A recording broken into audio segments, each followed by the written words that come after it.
नाशिक जिल्ह्यात पावसानं थैमान घातलंय। मुसळधार पावसामुळे गंगापूर धरणाच्या पाणी पातळीत वाढ झाली। अशातच धरणाची पाणी पातळी नियंत्रित ठेवण्यासाठी धरणातून 3387 क्युसेक वेगानं पाण्याचा विसर्ग केला जातोय। यामुळे रामकुंड आणि गोदा घाटाच्या परिसरात पूरस्थिती निर्माण झाली। रामकुंड आणि गोदा घाटावरील मंदिराला पुराच्या पाण्याने वेढा घातलाय।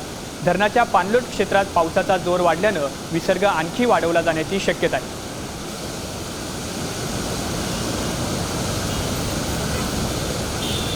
या सर्व परिस्थितीचा आढावा घेतलाय आमचे प्रतिनिधी अभिजित सोनवणे यांनी।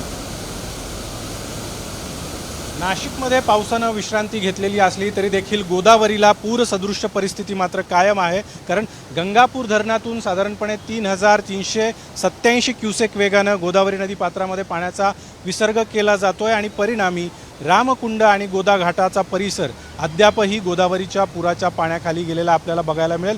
समोरची ही आत्ताची जर दृश्य बघितली तर पूर परिस्थिती काहीशी कमी झालेली असली तरी देखील या ठिकाणी जी मंदिरं आहेत गोदा घाटावरची रामकुंडावरची ती पूर्णपणे गोदावरीच्या पुराच्या पाण्याने वेढली गेलेली आपल्याला बघायला मिळतील।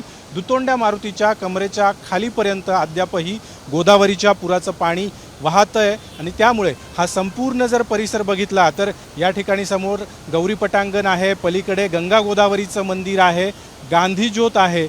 हा सगळा परिसर अद्यापही पूर्णपणे गोदावरीच्या पुराच्या पाण्याने वेढलेला आपल्याला बघायला मिळेल। गंगापूर धरणामध्ये मोठ्या प्रमाणात पाण्याची आवक होत असल्यामुळे गंगापूर धरण 85% भरलेलं आहे। त्यामुळे गंगापूर धरणातून पाण्याचा विसर्ग देखील कायम ठेवण्यात आलेला आहे। कॅमेरामन प्रवीण काळबांडेसह अभिजित सोनवणे, साम टीव्ही, नाशिक।